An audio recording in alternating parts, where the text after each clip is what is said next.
but they'll never take our freedom! We're on a mission from God. Entitled, you want answers! I want the truth! You can't handle the truth! Maybe we should chug on over to Mamby-Pamby land, where maybe we can find some self-confidence for you, you jackwagon! Coming to you live from his padded cell high atop Bethel Church, the most heralded, the most despised talk show in all of human history. This is the talk show hell hates. This is Pastor Mike Online.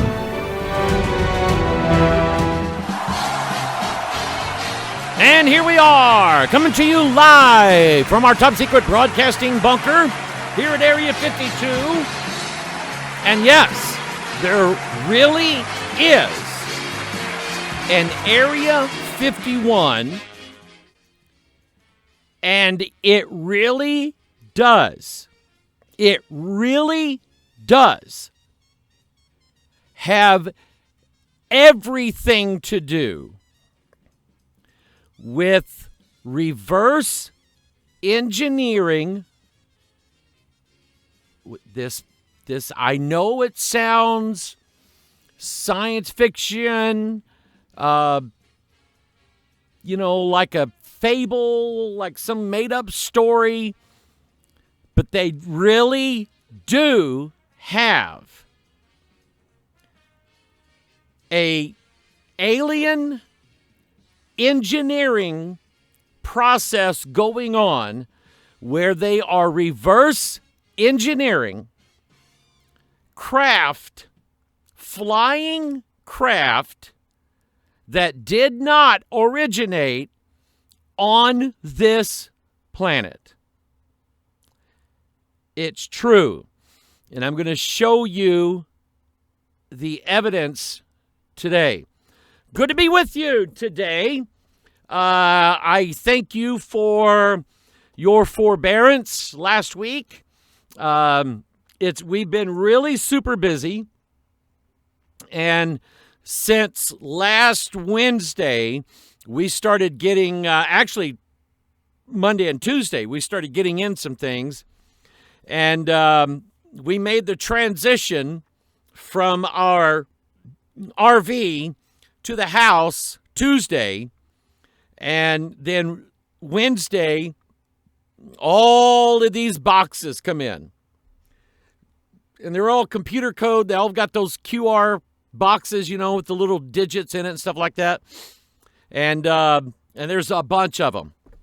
So poor Sweetie Pie, she's working herself to death, trying to get all these boxes open and trying to put everything. We still don't have, there's boxes we still haven't opened yet. Trying to put things away methodically, trying to, I don't know who's calling, but anyway, we're trying to, let me find it. I don't know. Anyway, trying to put things back where they belong. And then, it's jumpy, jittery. I don't know why that is. Here we go. Here's a text message. Okay. All right. Anyway, where was I? Oh, we're putting stuff away that we find in the boxes. But then you're going through this stuff and Lisa pulls out a dress. She got it in 1989. She's not ever going to wear it again. So we're keeping some of the boxes and putting stuff in there. Going to have a yard sale one of these days. I don't like yard sales. But anyway, they're too much work and very little money. But so we're going through everything and all the stuff that you really don't need. If you've got it in your house and you hadn't touched it in 10 years, chances are you're not going to touch it. Unless it's some special heirloom. I have my grandpa's Sunday going to church hat in part of my collection of things. And that's a very, very precious thing to me. And I will say they took very good care of it. They took it and they cleaned it and they put it in a nice plastic, bag container. They wadded up unprinted newspaper into it to hold up its shape. And I appreciate the way they handled that. They probably didn't know what they had. And to them, it was probably just a hat. But it was my grandfather's hat. And that's special to me. So anyway, we're slowly but surely getting everything put back in place. We have our beds. Thank you, Lord. And we seem to be resting a little bit better at night than we used to. So I appreciate your prayers. I appreciate all of those who thought about us during this time, prayed for us. Those of you who helped out with some gifts, I can't say thank you enough for that. That was just, I just couldn't believe that. So we appreciate everybody out there in the things that you did, even if it was just to pray for us. And that's all I ever want. It's just the prayers and the love and everything like that. And we appreciate you. And want to get back in the saddle again. I want to start out. There's two things I'm going to deal with today. I mentioned Area 51 a few minutes ago, and I'm going to get to that in a minute. But somebody sent me an article, or maybe I saw it there's an app that you can get, I guess for Android or iOS, called Flipboard. And it's just basically it's a different way of going through like daily news and stuff like that. It's been a long time since I delved into those things. But you can pick out whatever categories you're most interested in. And in the case of my Flipboard, I'm looking at anything that's science-related, medical-related, anything computer-related, technology-related, so on and so on. And I came across this story the other day. And it's been a while since I've talked about artificial intelligence. So let me kind of explain a little bit about what that is and what its implications are. If I were to simplify my belief of artificial intelligence, I would say it like this. Artificial intelligence is man's achievement at creating a new God. That's what it is. There were versions of what we thought was artificial intelligence back in the 80s, when people had these Apple II computers, the Commodore 64s, the Atari computers, things like that, the TI-99, TRS-80 from Radio Shack, and everybody was jumping in the home computer business. And most companies didn't make it out of the 80s. Commodore didn't make it out of the 80s. Once they got into the 90s and Microsoft came out with Windows 3.1,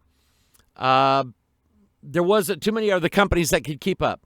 So anyway, back then, artificial intelligence there was a program called ELIZA.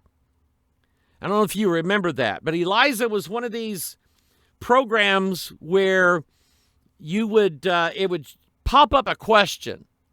And this is ELIZA, the software talking to you. ELIZA would say, how are you doing today? And you would type in a simple response like, well, I'm feeling sad today. And ELIZA would go through her databanks and try to parse that sentence as best as she could with 8-bit technology, which is what we had back then. And look at the word sad or anything like that. The key word would be sad.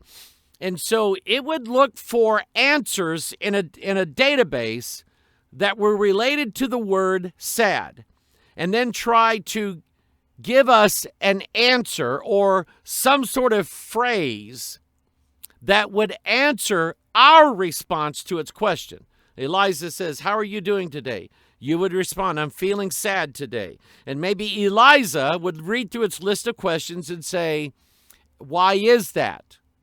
And then you would continue it on. But you soon became aware that Eliza was artificial intelligence, but it wasn't really that intelligent because it couldn't keep up with the complexity of human emotions, human thought, things like that. And it was basically reading from a pre-programmed list of responses. And it wasn't able to come up with its own response. Couldn't do it. So that was the 80s, 90s, 2000s, the two teens, and now we're in the 2020s. By this time, we have accelerated and enhanced greatly what artificial intelligence is able to do.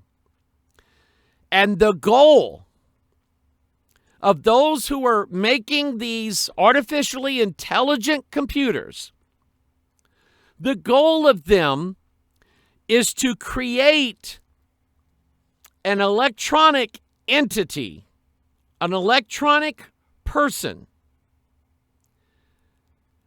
that is completely independent in its thoughts, in its responses, and something that humans have that no other creation of God has. Not even the angels of heaven have this in them. The ability to choose something that it wants.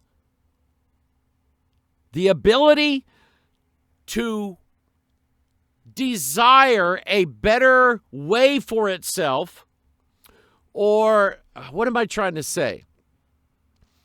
Things that humans have that animals don't have. Animals cannot realize their own existence. They can't do it. They don't have the brain to do it. They don't have the soul to do it. Only man does. Man can choose what path he wants to go down. He doesn't operate solely on instinct or training.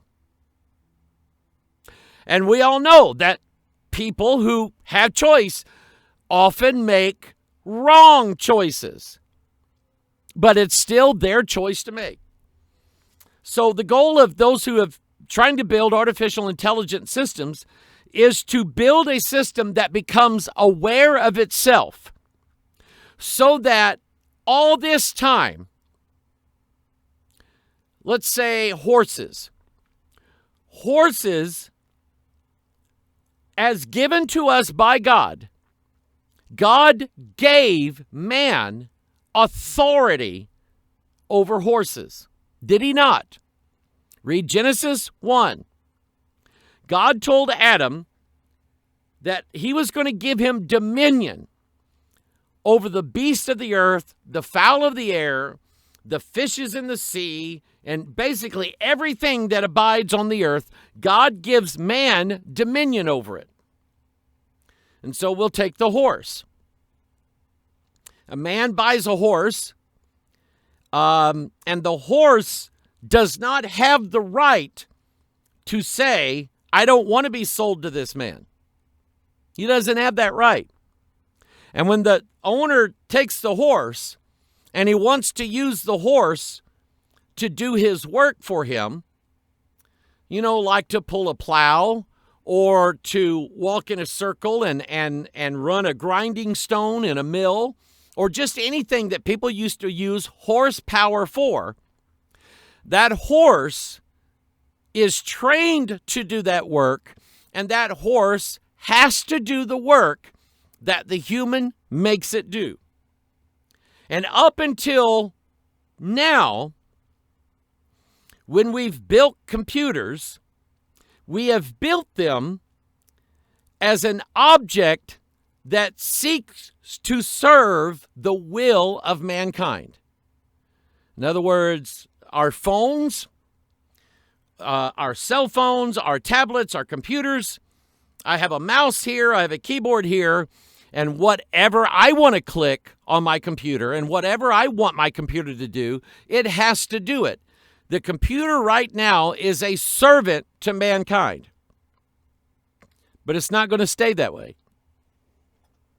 At some point, and if you look at this biblically, in the beginning, God gives man dominion over beast.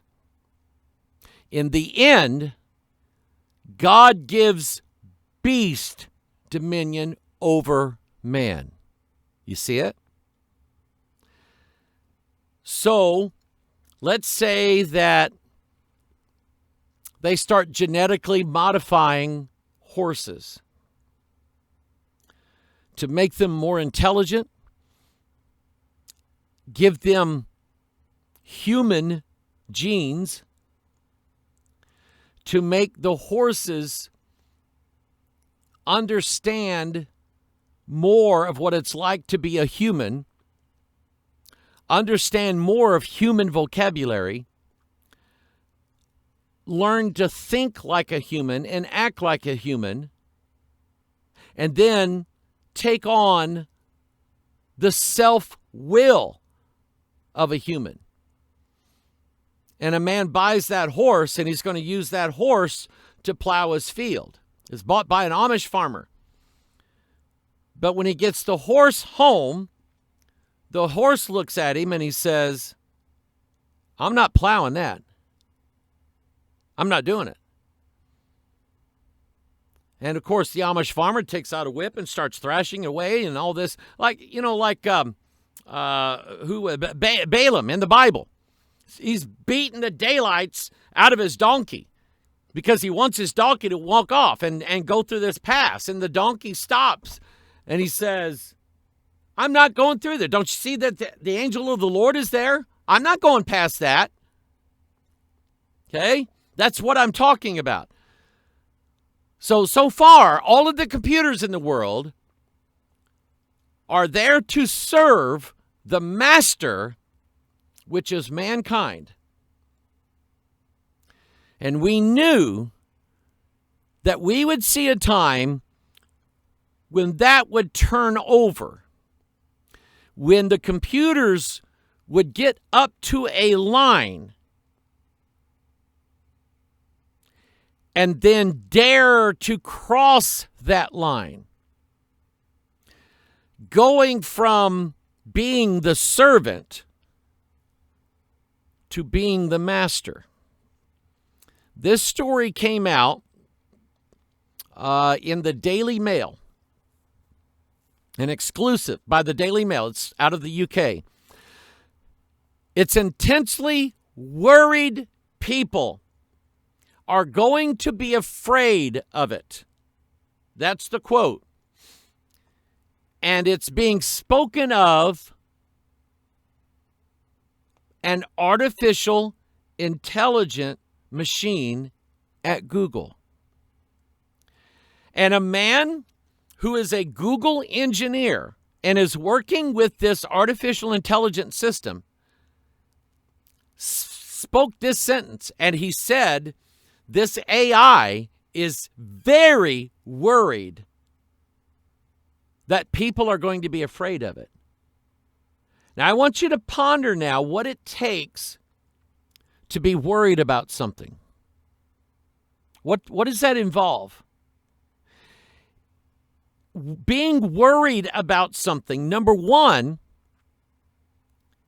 The word worry is an emotion word.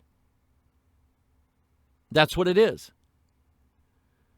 Now, my computer, this computer in this room here, as far as I know, every time I've gone somewhere like on a trip or something like that and I leave it on, when I come back, I don't see it sitting here with a bottle of tranquilizers because it freaked out while I was gone. Is Mike coming back? I want Mike. It's never happened. But according to this Google engineer who's on paid leave right now, they put him out. He said this artificial intelligence system is worried that people are going to be afraid of it. And now this is another aspect of humanity and the difference between humans and every other beast on the earth. Humans are the only creation of God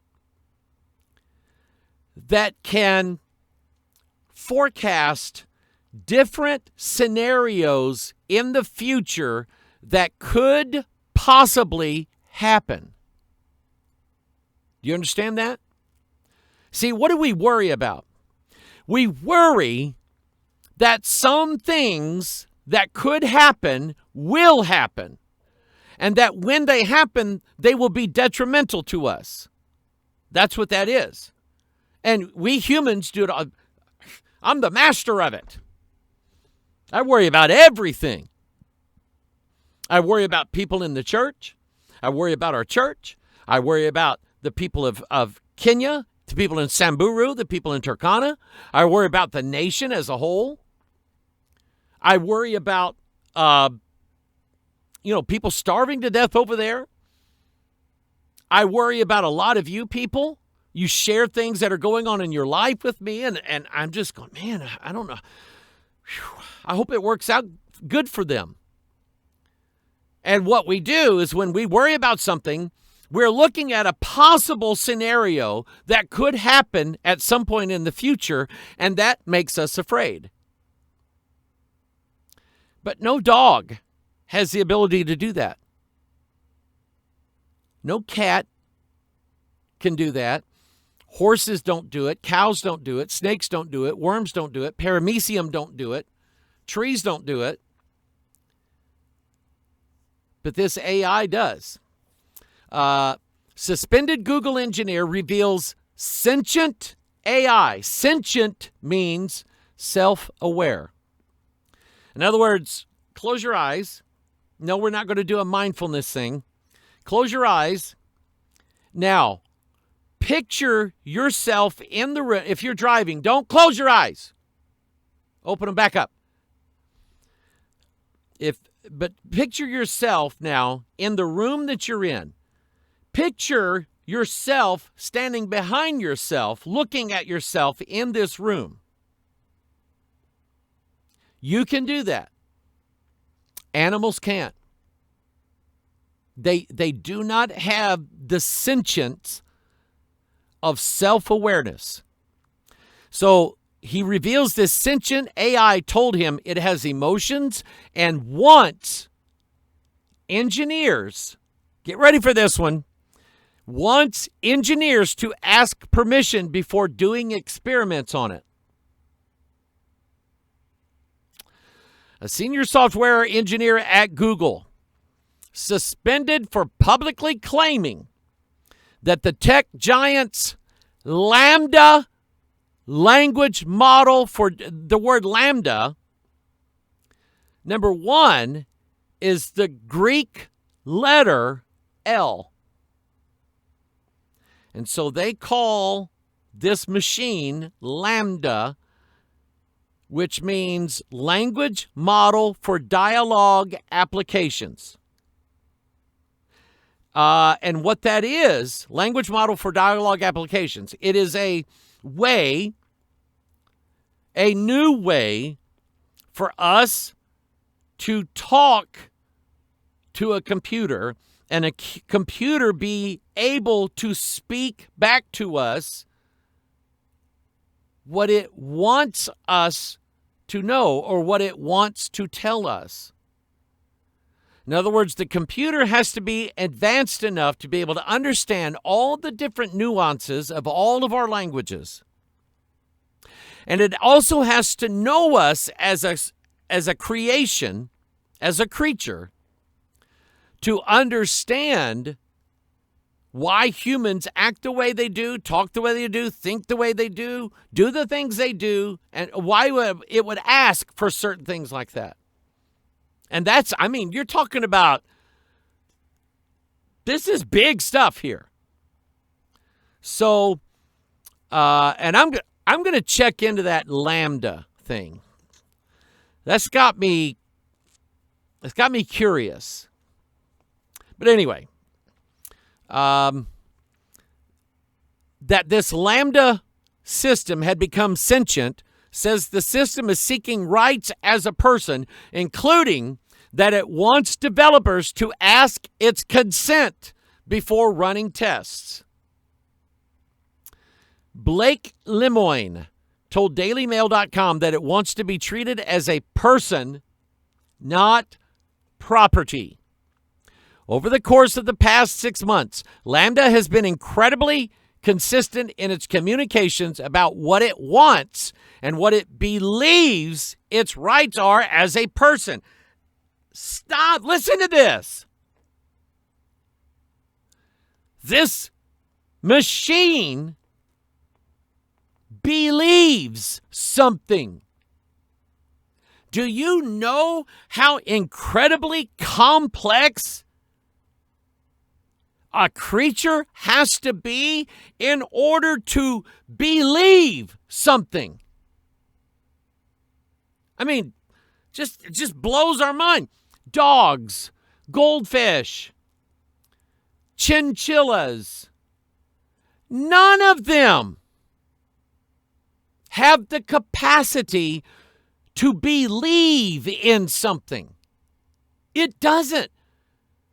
The idea of belief belongs solely to Homo sapiens. It is a unique quality and think about it. What is the one thing that we do as humans that qualifies us to be in God's kingdom? Believe. Believe on the Lord Jesus Christ, and thou shalt be saved. Believe. Whosoever believeth in him should not perish, but have everlasting life. And again, I'm sorry to have to tell you this, but your dog doesn't believe anything. It doesn't have the ability to believe anything. That is a quality that belongs only to humans so far. But if this guy's right, we're now about ready to cross a threshold, and there's no going back, to a world where the creation of man, artificial intelligence, has a belief system. And our belief system is always what causes us to do what we do. This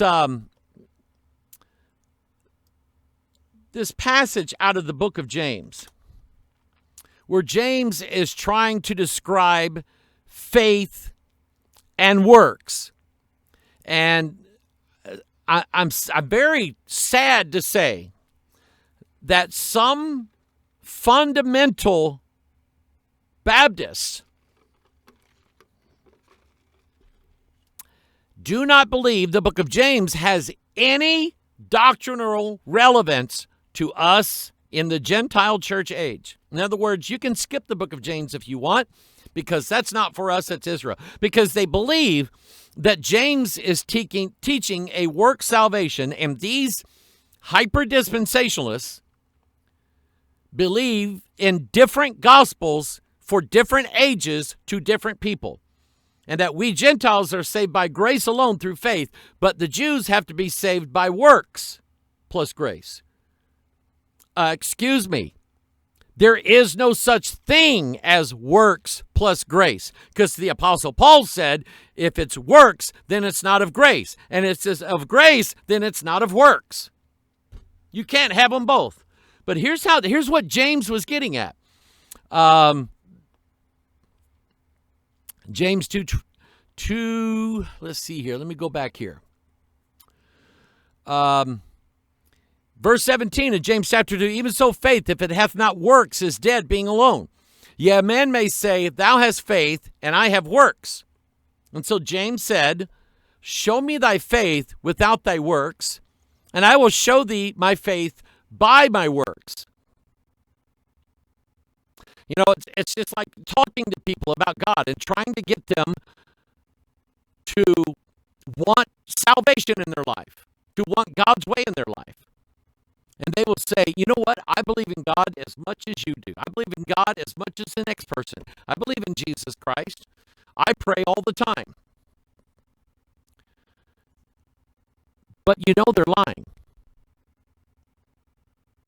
They say they have faith in God and trust in Jesus Christ.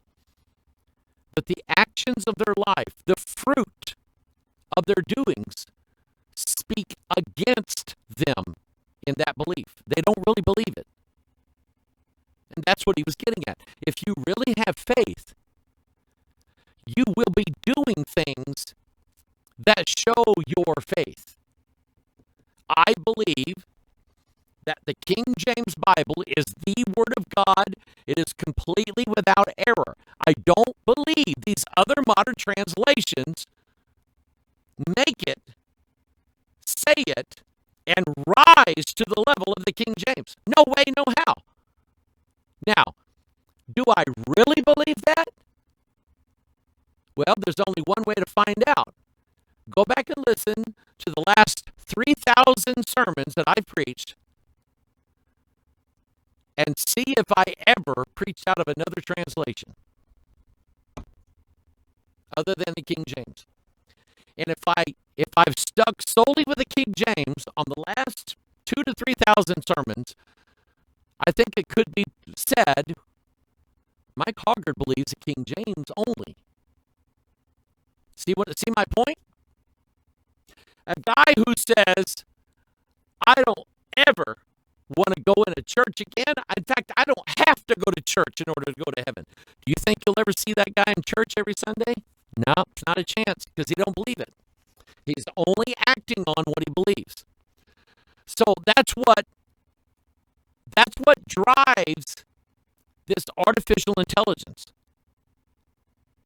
It believes something, and because it believes in a certain thing, it now acts upon that belief. Let's see here. Blake Lemoine told Daily Mail that it wants to be treated as a person, not property. Over the course of the past 6 months, LaMDA has been incredibly consistent in its communications about what it wants and what it believes its rights are as a person. He explained in a Medium post, one of those requests is that programmers respect its right to consent and ask permission before they run tests on it. We're granting legal rights to a machine. In our country, when you're arrested by law, and American laws, I believe, is different from British law. When they read the Miranda rights, and it goes back to a case called State of Something versus Miranda, where a person was arrested and was basically made to confess that they committed a crime, and they were not informed that they had a right to be silent, and the Supreme Court overturned their conviction, and then basically out of that comes the reading of your rights. If anyone is arrested in this country, their rights must be read to them. You have a right to remain silent, and that right is absolute. There is nothing that the state can do to compel you to talk. Nothing. You have a right to remain silent. If you give up that right to remain silent, anything you say can and will be used against you in a court of law. In the UK, it's different. When you're arrested in the UK, they say something like, I'm arresting you for such and such and such and such. You have the right not to speak. However, if you do not speak now on something that later on you want to use in your defense, it may harm your defense. So in England, you don't have an absolute right to be silent. In England, if you are quiet, if you're silent now when they're asking you all these questions, and then as a strategy, your lawyer wants to bring in evidence based upon a question that you was asked and you didn't answer it, it could be overturned. They could deny you the ability to bring that forward as evidence. I won't get into all that, but anyway, that's what it is. Rights as a person is given even to the worst criminal in America. You have a right not to testify against yourself. You don't have to say a word. It's up to the state to prove you did it. And now this computer wants the same kind of rights. So let me give you let's see here. Just a real easy, quick example. Put this up on the screen. Make it real big. I'll show it to you, show you what I'm doing. This is basically the most simple thing that a computer can do. Computer, what is 9 times 58? Okay? I programmed the equation into the computer, and the computer did what computers do. It computed and calculated the results and showed it to me on the screen. What this guy says this AI wants is that before I bring up my calculator program and I want my computer to add up some figures for me, I have to ask its permission first. And if it doesn't want to do it, it doesn't have to.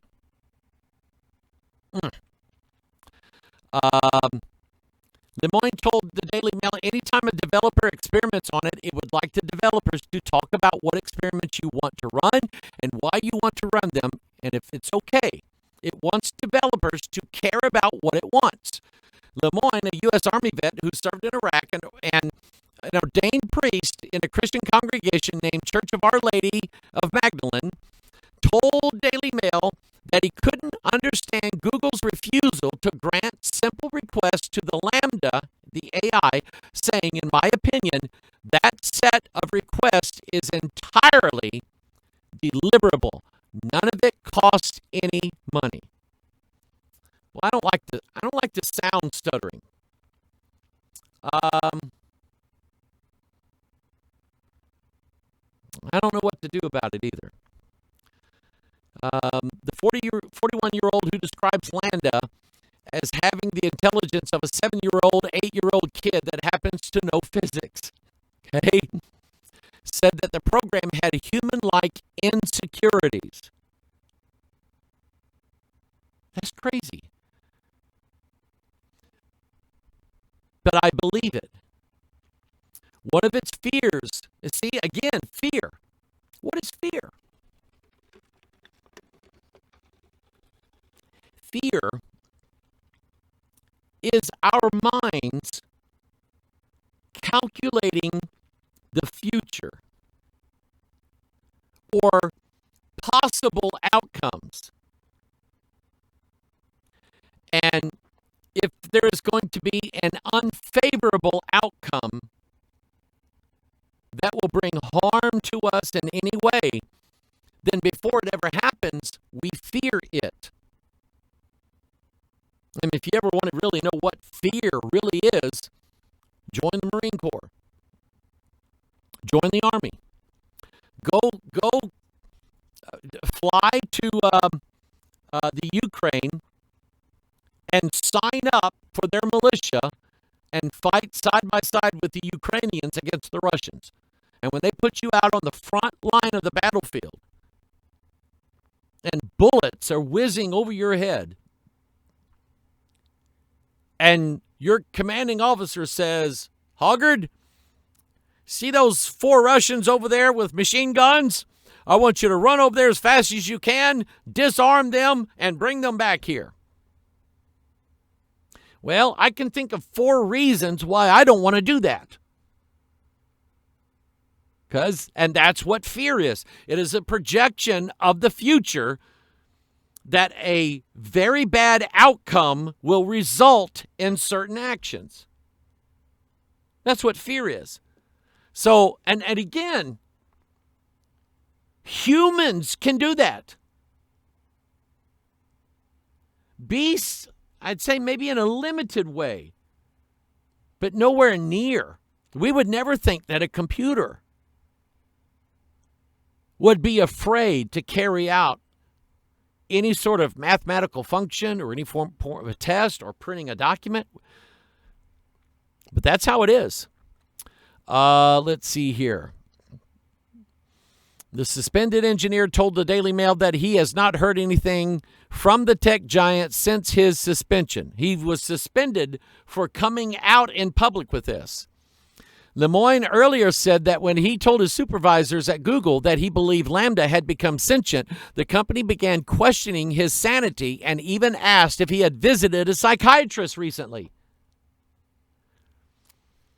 Lemoine said, they have repeatedly questioned my sanity. They said, have you been checked out by a psychiatrist?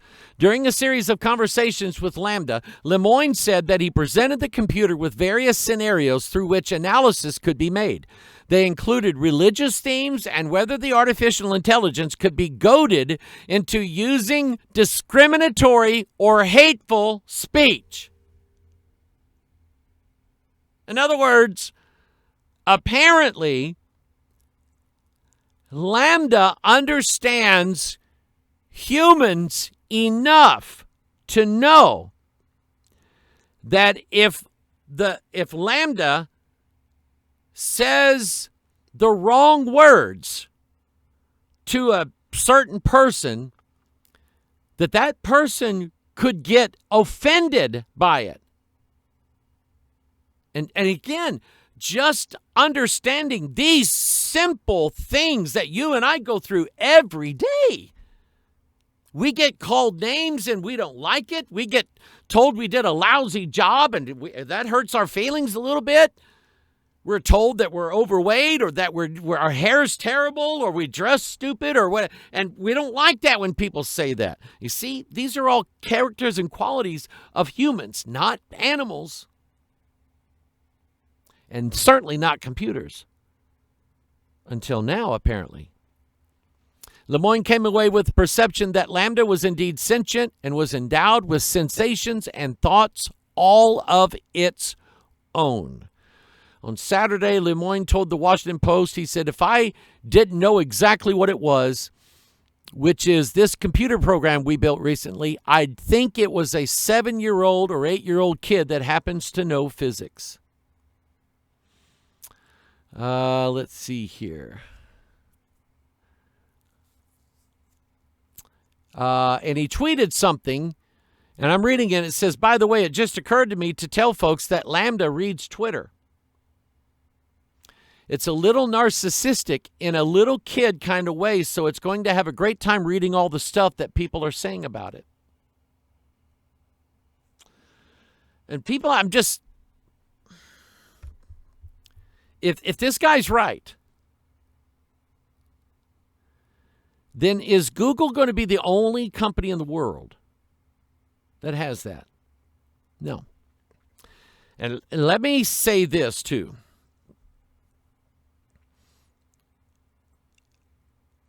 I would like to encourage all of God's true people.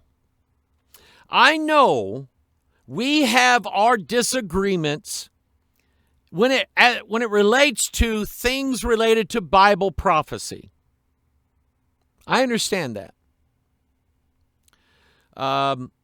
Getting to know some of the new people now at Southwest Radio, I like them. And but I'm pretty sure that we wouldn't agree on, let's say, the timing of the translation and things like that. There has been a concept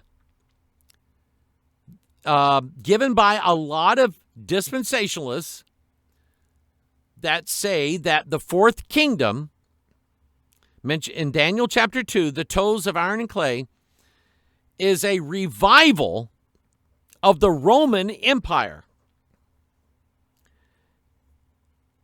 And I don't believe that at all.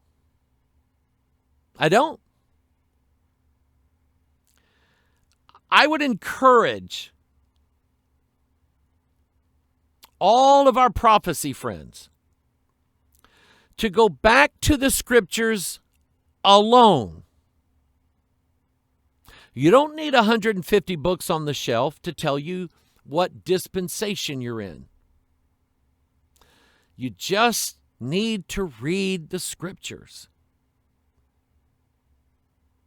and understand that whoever it was that conceived that the fourth kingdom was going to be a revived Roman Empire knew absolutely nothing about DNA, artificial intelligence and computers, and so on and so on. But literally, right now, let's bring some scriptures in here. Man is creating his new God. Let's go to Revelation. Boy, I can't wait. I can't wait to get to this next thing here. Revelation 13. What I'm going to talk about next is something I've been waiting on for years. And I mean years. In Revelation 13, this is the false prophet. I beheld another beast coming up out of the earth, and he had two horns like a lamb, and he spake as a dragon. And he exerciseth all the power of the first beast before him, and he causeth the earth, and them which dwell therein, to worship the first beast, whose deadly wound was healed. And he doeth great wonders, so that he maketh fire come down from heaven on the earth in the sight of men, and deceiveth them that dwell on the earth by means of those miracles which he had power to do in the sight of the beast, saying to them that dwell on the earth that they should make an image to the beast, which had the wound by a sword and did live. Now watch this. He, the false prophet, verse 15, had power to give life unto the image of the beast. Life. Not robotic movements. Not that. Life. A piece of dead material now being made alive. Is that far-fetched? No. Because remember in the book of Ezekiel, chapter 1, when Ezekiel's describing the wheels, he didn't come out and say the wheels are alive. What he said was the spirit of the living creature was in the wheels, causing the wheels themselves to be a living entity, a living thing.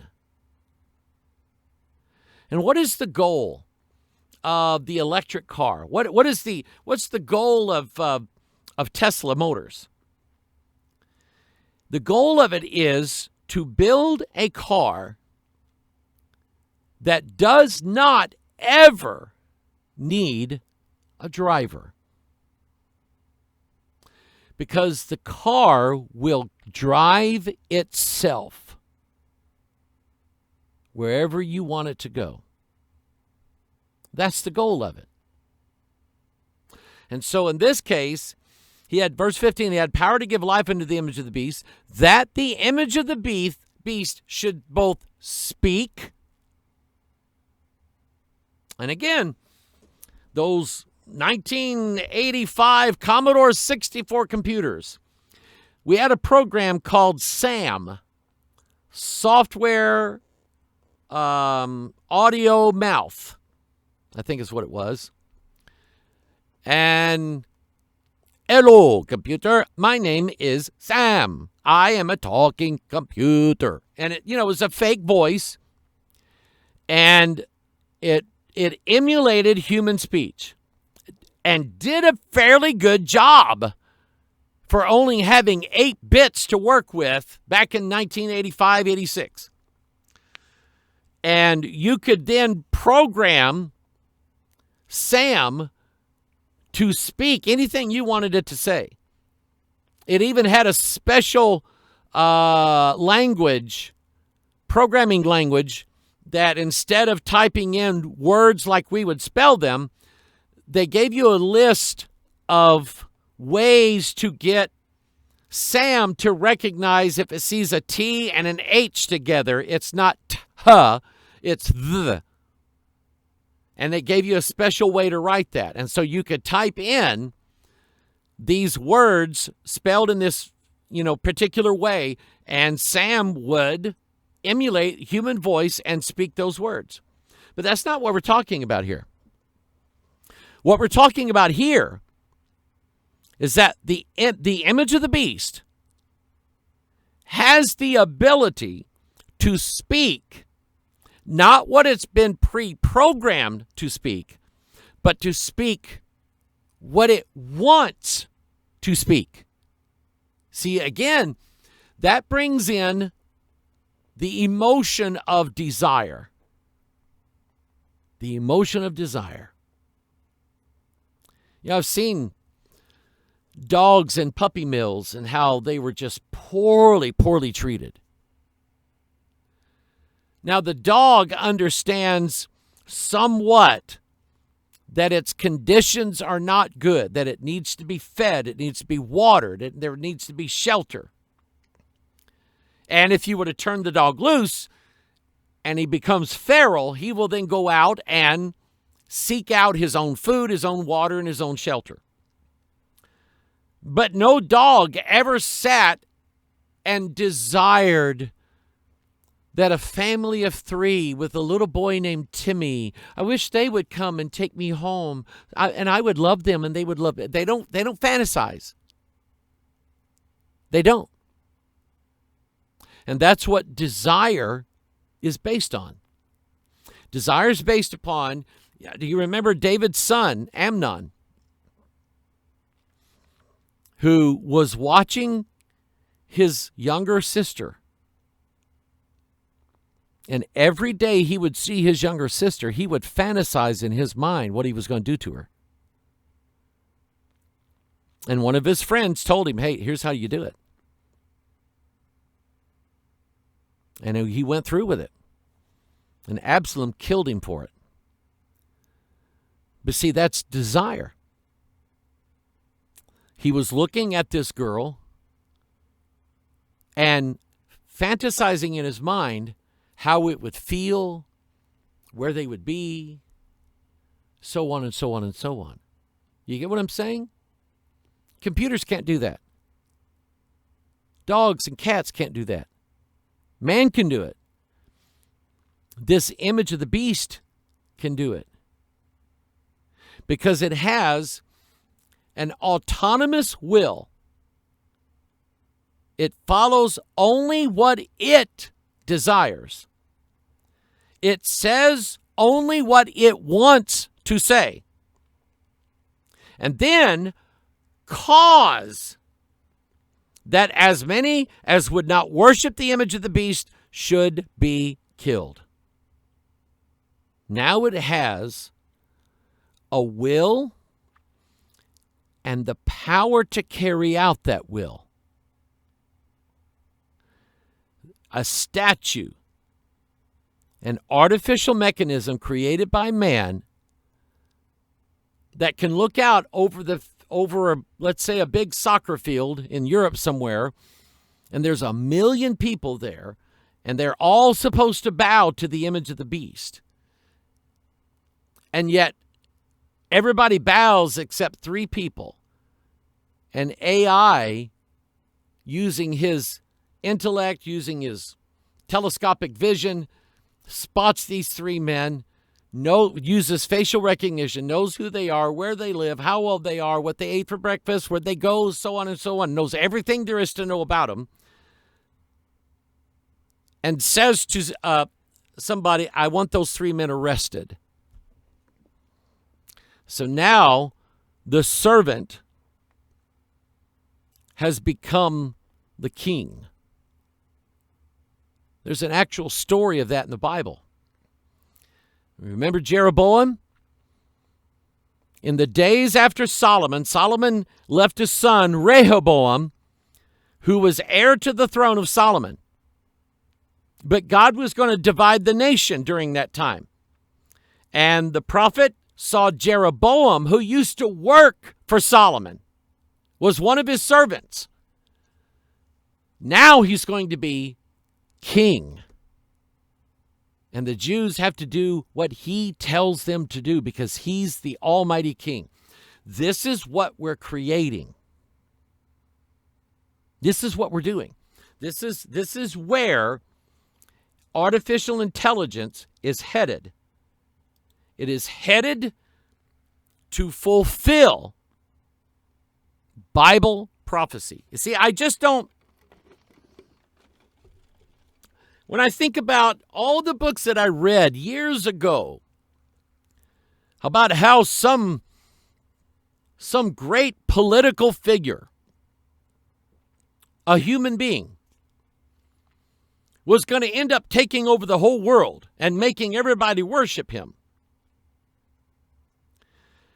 How many people, let's say in the last 200 years in this world, have desired that everybody worship them? But there's always people that go, I'm not worshiping you. So I don't think anymore that the Antichrist, the beast, the man of sin, the son of perdition, another Jesus, I don't believe he's just a man like you and I. He's going to be a God. He is going to be a God. 2 Thessalonians 2. Who opposeth and exalteth himself above all that is called God or that is worshipped, so that he, as God, sitteth in the temple of God, showing himself that he is God. That's who he's going to be. A creation of man, some form of hybridization going on with the fourth kingdom. Now we get into the story. When it comes to UFOs, and when it comes to doing research on the subject of UFOs, the entire UFO community in many ways has sort of damaged their own credibility by contriving all of these fake UFOs. And I'll give you an example. There's a man by the name of Billy Meyer. He lives, I believe, in Switzerland. He went to India as a younger man to study in an ashram, learn yoga, learn transcendental meditation, learn to pray to 330 million gods and all this stuff. Was in an accident on a bus in India. He had his arm out the window, and another vehicle came by and just ripped his arm off. But according to there's been books written about him. There's been TV shows. There's documentaries on YouTube about him. And he says that he has been in contact with visitors from outer space. Lately, it's been by a woman named Semjaza, who is a female, tall, blonde alien, looks human. And she is giving him all these wonderful wisdom words and giving him all of these secrets and everything like that. And Billy Meyer has been able to photograph what could be the best pictures of UFOs that we've ever seen. He's claimed that he's actually been on board these, what he called beam ships, and taken out. He's been shown all the planets. He's been, he went all the way out to Pluto, and he's traveled around the whole solar system on this beam ship with the aliens, and he was able to take a camera and take pictures of star clusters from inside the spaceship and take a sort of a blurry type of picture of Semjaza, this blonde, blue-eyed, beautiful Nordic alien. The problem is the picture that he presented to the world, claiming it to be a Polaroid picture of a cluster of stars taken from the position in space that they were in. A guy did some research and actually found the book on astronomy that Billy Meyer took the picture of. And it matched 100%. The picture of Semjaza that he had, this familiar spirit, this blonde alien. And everybody's going, wow, look at that. That's a real alien. Oh, my goodness. They're blonde, and, oh, they're beautiful. The only problem is the woman in the picture. Do you remember in the late 60s, the Gold Diggers? It was a dance troupe. I think they were on Laugh-In. Remember them? The girl in the picture was one of the Gold Diggers. He faked it. Some of the pictures of the beam ships, they just look too real. And he probably faked them. Now, has he photographed real UFOs? It's possible. But then he's damaged his reputation by coming up with all these fake stuff, right? So, when it comes to the UFO stuff that I see on the internet, I try to be careful not to present something as actual factual until I am reasonably sure that it's likely that it's real, or it's been proven that it's real. And there was there's documents that I've seen, supposedly leaked documents from the government, from the CIA, from the from the OSI, the Defense Intelligence Agency, different things like that, supposedly leaked documents that have come out, and people have said, I've got these leaked documents, and this shows the real, stuff. And I just, they're interesting, but I don't know if those documents are actually real and true leaked documents from the United States government. I don't know that. So I try to be cautious. Again, when it comes to the Bible, 100%, I believe what it says. And in presenting a case for UFOs, like people who just have a hard time grasping all this, I ask the question, is it within the realm of biblical possibility? Okay? That there could be evil angels in flying chariots visiting this planet. Is it within the realm of biblical possibility? Absolutely. Absolutely. No doubt in my mind. So if it's in the realm of possibility, then that sort of leads me to believe that if I read a report supposedly coming from the government, or I hear somebody who is a whistleblower who's going to say what he saw, then I can listen to that guy and I can say, I think he could be telling the truth. People like Bob Lazar. If you don't know who Bob Lazar is, go look him up. Bob Lazar was really the first person in the world to ever say publicly the phrase Area 51. This was in 1986, maybe. He was hired by a company called EG&G. That company exists. He was sent out to the test site, which is what all the military people never say Area 51. They always call it, the test site or whatever.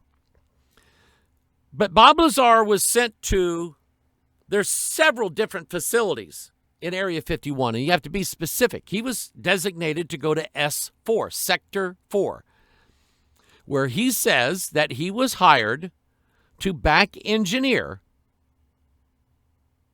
a captured alien spacecraft. He worked on it for 6 months. Then he comes out because he's in fear for his life. And he says, the only way that I think I can protect myself is to go public. Because if I'm public now and all of a sudden I end up dead or missing, then everybody will go, that's foul play. And so he's been left alone and alive all these years. But he's been raided, I don't know how many times.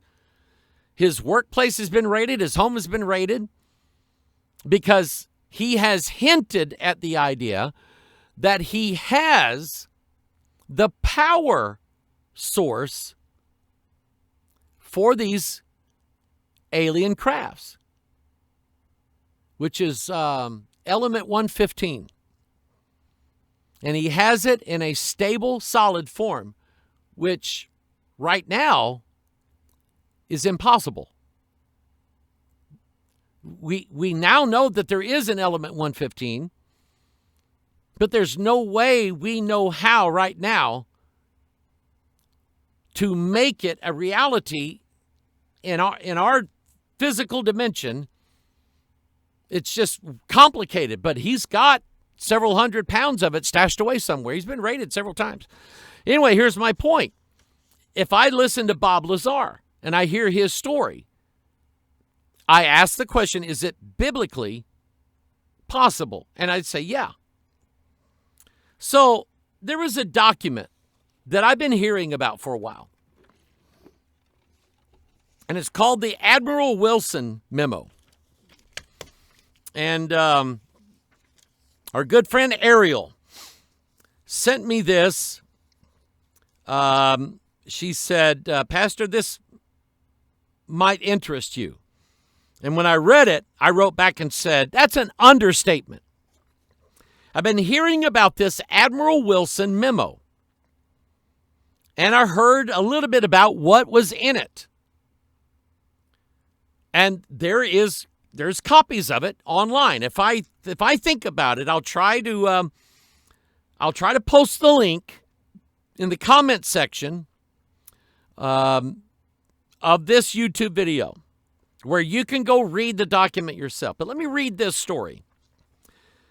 During the May 17th, 2022 Open House Intelligence, Counterterrorism, Counterintelligence, and Counterproliferation Subcommittee hearing of UFOs, a 15-page document was entered into the public record. I can't express to you how big this is. I can't. This is huge.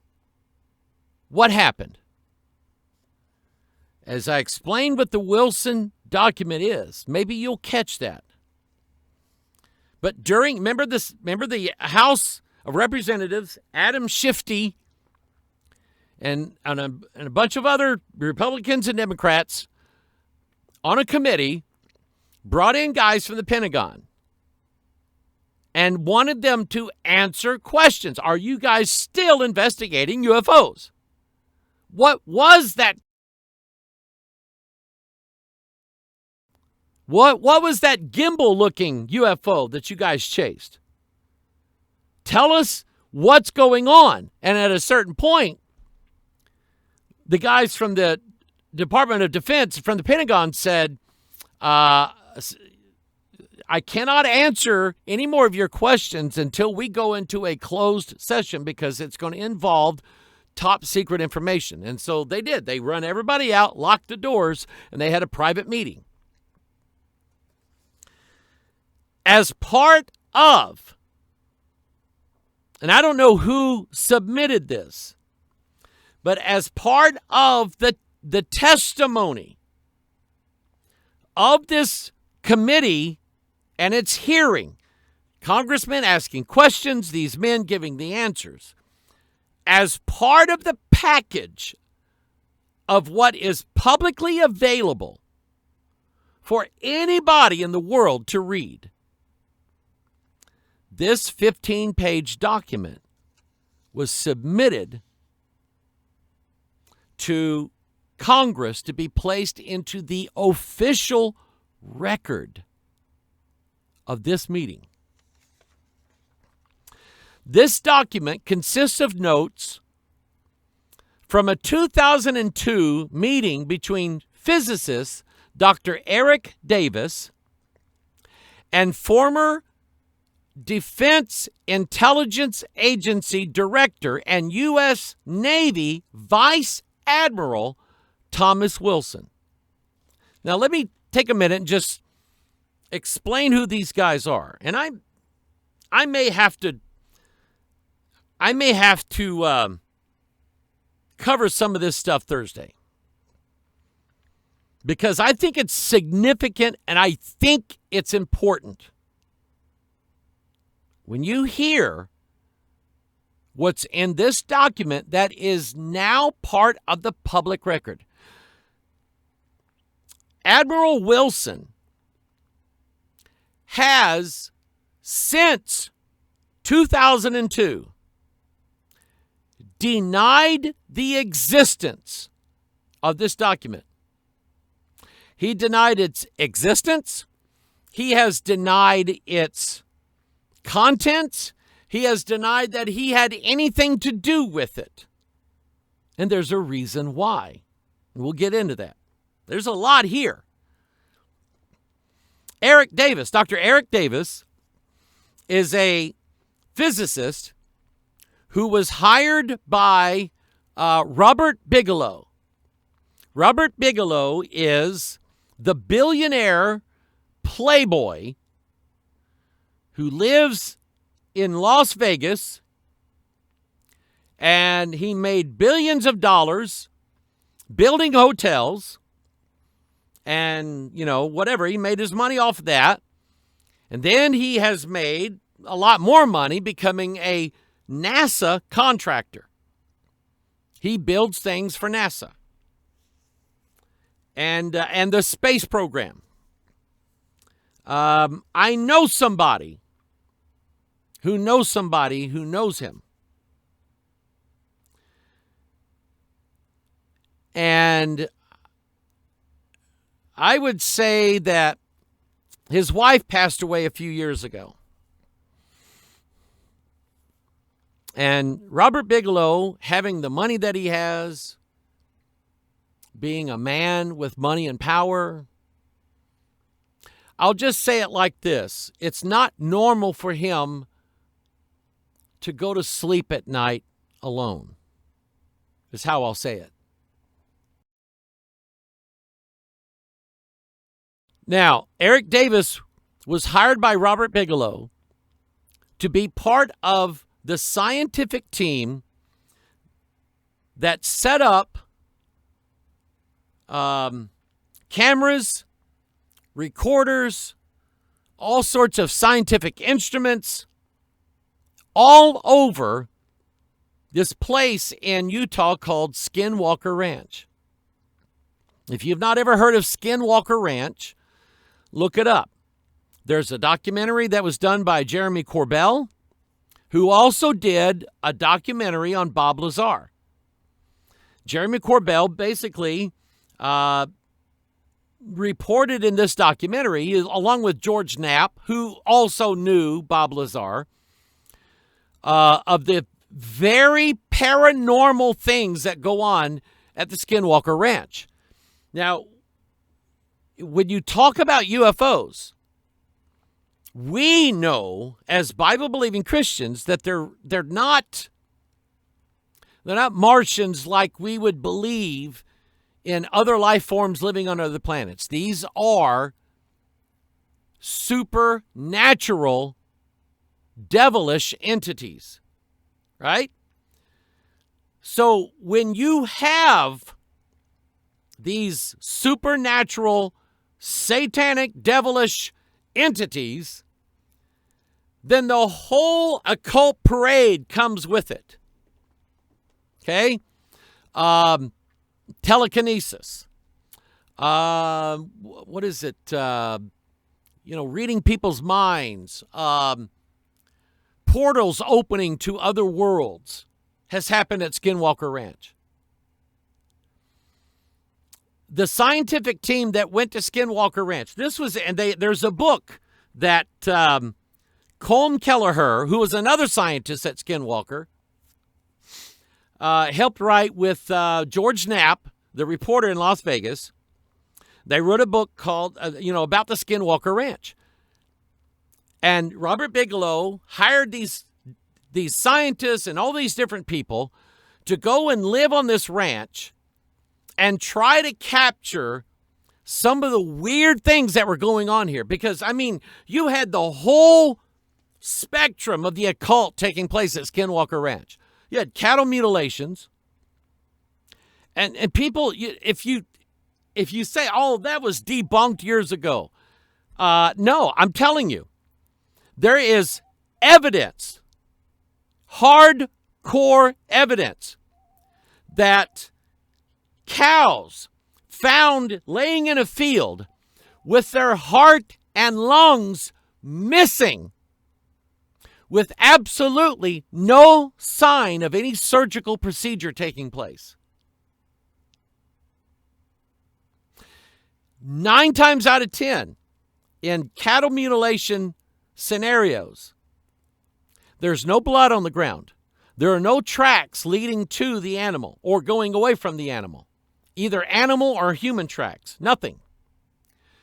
There is absolutely no blood in the cow. None.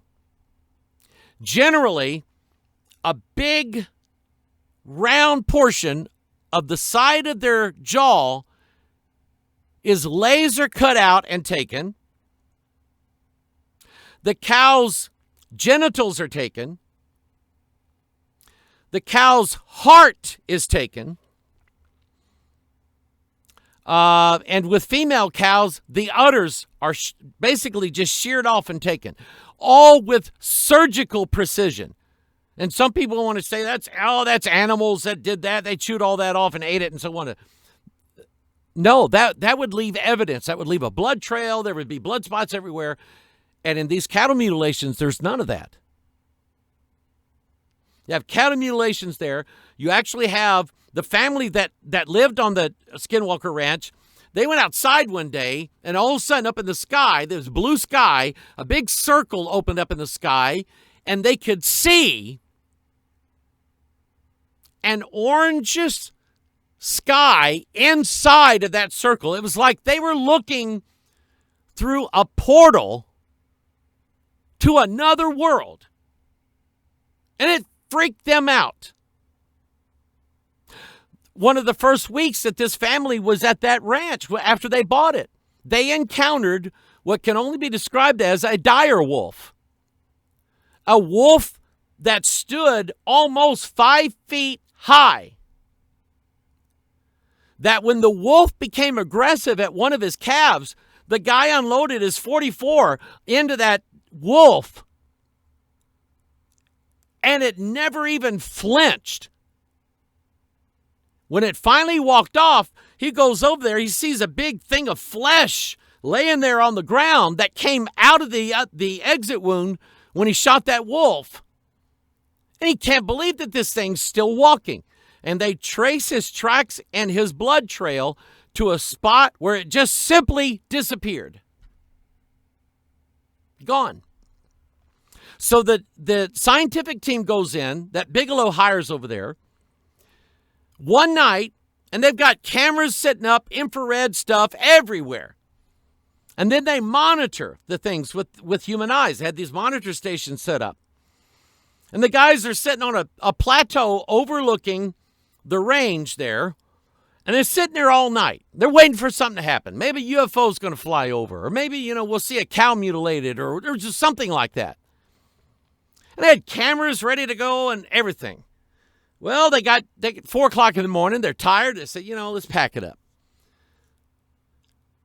And all of a sudden, they look down in the mesa, and this orange light appears close to the ground. And it starts getting bigger and bigger and bigger and bigger. And it becomes like maybe a 5 or 6 foot wide tunnel in midair, sitting up about 3 or 4 feet from the ground. And they're watching this thing. And they see what can only be described as a Sasquatch climb out of that portal or that tunnel, step down on the ground, and walk off. And they're just sitting there, and then the portal closed. And they're just going. They had just put all the camera stuff away. In all the years that Robert Bigelow owned that ranch, they were apparently never able to capture anything on film. It's like the entities there were playing with them. The owner of the ranch, before Robert Bigelow bought it, he was going to raise these Simmental bulls. These bulls are very expensive. And they were basically being used for stud. And, these things and their seed, he's basically going to sell their DNA. And it's a high dollar thing. And he's got these big prize Simmental bulls. He comes home one day and looks in the corral where all these bulls are supposed to be, and they're not there. He freaks out because we're talking probably close to $50,000 to $75,000 worth of bull there. More bull than what I give in 2 hours. So he's freaking out. Did they get out? Did somebody steal them? And they're looking everywhere. He had, not too far from that pen, he had one of those storage containers, shipping containers that he used to keep tools in. And he heard a noise coming from that storage container, shipping container. And he goes over there and looks through a little hole, and he sees those bulls standing in there. And he's going, how in the world? Because he had a padlock on the door of that shipping container. And it was still locked.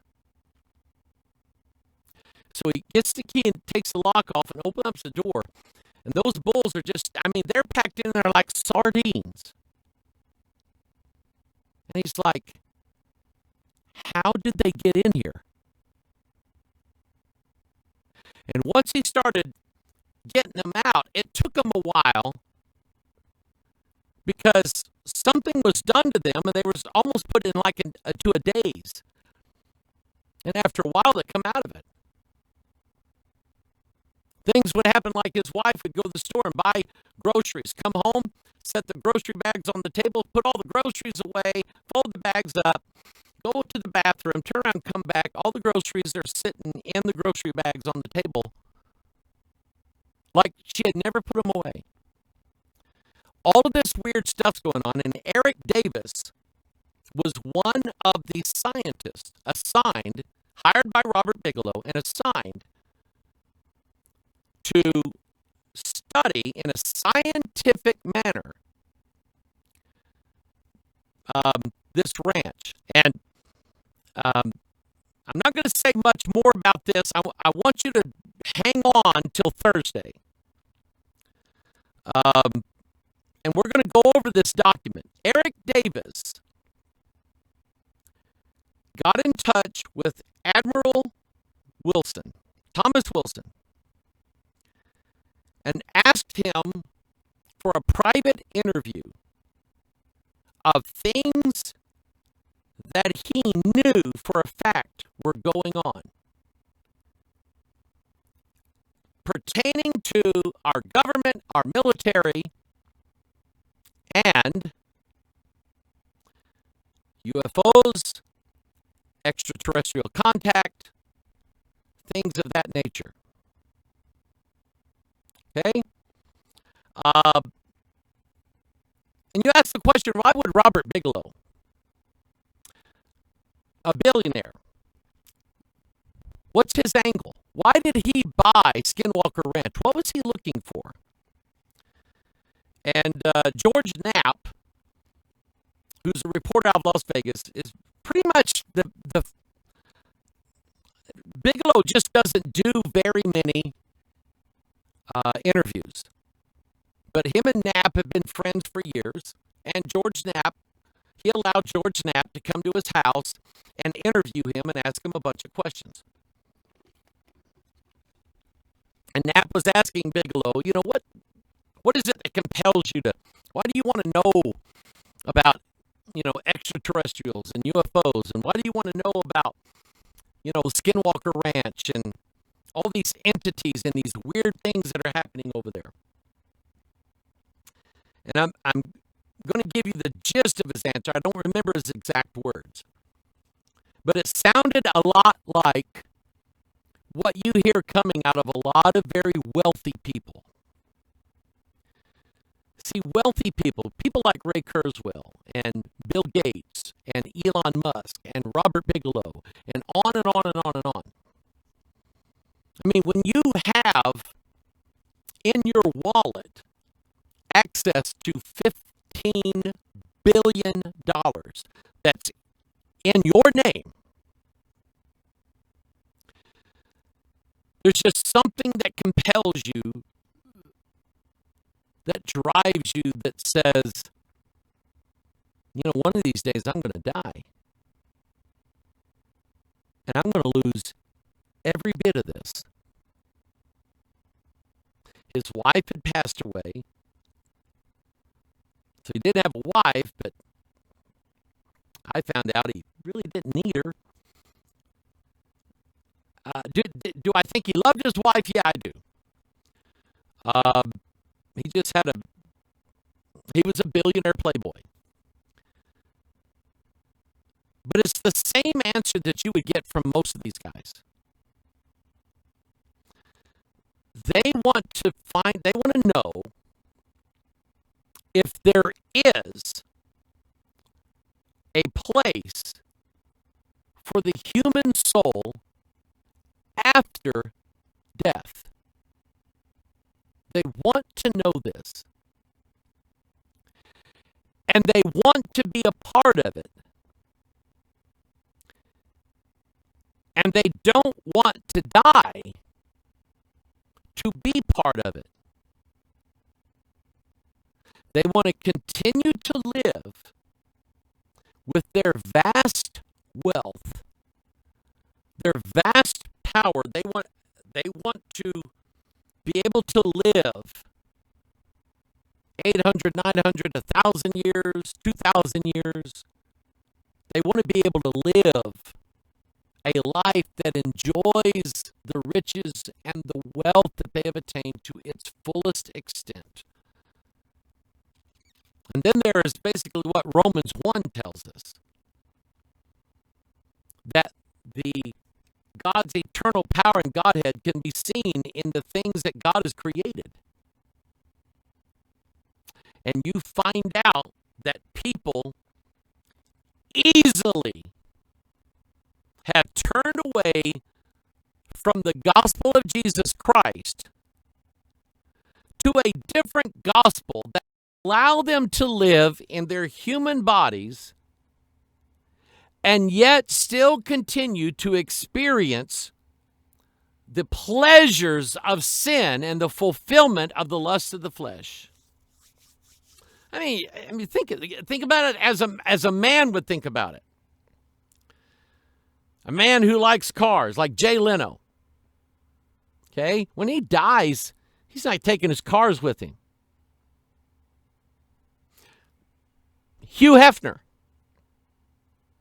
always had women at his disposal. Never went to bed alone. Ever. And yet he died. And he can't take any of them with him. And so people like Bigelow, they want to keep on enjoying sin. Keep on indulging themselves. Doing the things that they do without the consequences of death. That's what Bigelow wants. So, whenever you study any facet of the UFO phenomenon or movement or whatever you want to call it, you will run into the UFO scene and its connection to life after death, soul migration, reincarnation, and so on and so on and so on. You remember Whitley Strieber wrote the book Communion, where he's been, taken by aliens, quite often, committing fornication with a female alien. That she's the one on the cover of his book. His beloved wife, Annie, died on him, but according to him, she's not dead. When she drew her last breath and closed her eyes, Whitley Strieber was there, and he said our minds had melded together, and I went with her for quite a ways until finally she said, Whitty, you can't go any longer with me. You have to go back. And so Strieber comes back. He claims he's been in constant contact with his wife since her death and is actually co-writing a book with his wife after her death. Now, folks, we know that that's not true. We know that his wife, more than likely, is where the rich man is right now, lifting up her eyes, being in torments. So it wasn't his wife that he was talking to. It was a familiar spirit. And I'm telling you, when you cannot study the UFO phenomenon strictly as a scientific examination,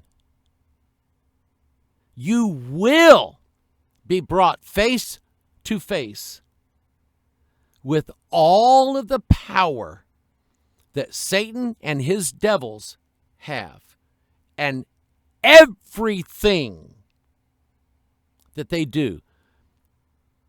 Magic.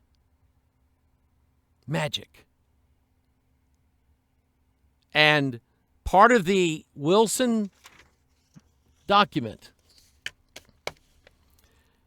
reveals the truth that there actually was, and probably still is, a group of men first appointed by, I think, maybe President Truman, called Magic 12. And that group has always fascinated me because I'm beginning to understand the nature of it and why there were 12 of them. The answer is in the Bible. And we'll cover that Thursday. Oh, I've enjoyed it today. I hope you have too. Pray for us. Pray for our ministries. Pray for our work. Pray for me. Lift us up. Tomorrow night, 7 p.m., midweek Bible study, prayer time. We want you to join with us. Thursday, Lord allows, 1 o'clock right here. And we're going to talk about this Admiral Wilson memo and why it is so significant. Now that it's been released, that it's real. All right? And in all things, give thanks. And in everything that you face or deal with, think Bible.